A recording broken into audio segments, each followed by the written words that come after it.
नाजरीन, चीन ने एक ऐसा फैसला किया है जो आलमी तजारती मंजरनामे को हिलाकर रख देगा। 10 अप्रैल से चीन ने अमेरिका से आने वाली तमाम अशिया पर 84% टैरिफ आयद करने का ऐलान कर दिया है। ये एक ऐसा इकदाम है जिसका असर न सिर्फ दोनों ममालिक पर पड़ेगा बल्कि आलमी मंडियों में एक नई हलचल का आगाज भी होगा। नया धचका। अमरीकी कंपनियां शदीद खतरे में। चीन का ये रद्दअमल इन अमरीकी कंपनियों के लिए एक जोरदार धचका है जो चीन की वसीया मंडी में अपने मसनूआत बेचने की आरजू रखते हैं। इन कंपनियों के लिए अब इस मंडी में कारोबार करना एक कठिन इम्तिहान बन चुका है और ये सवाल उठता है कि आया ये सख्त टैरिफ आलमी तजारत के रुझानात को बदल देंगे।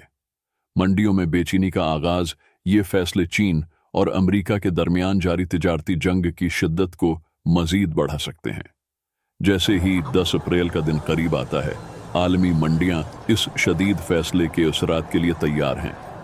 हर दिन के साथ नए सवालात जन्म ले रहे हैं। क्या ये कशीदगी खत्म होगी या उससे भी ज्यादा संगीन मरहले में दाखिल हो जाएंगे?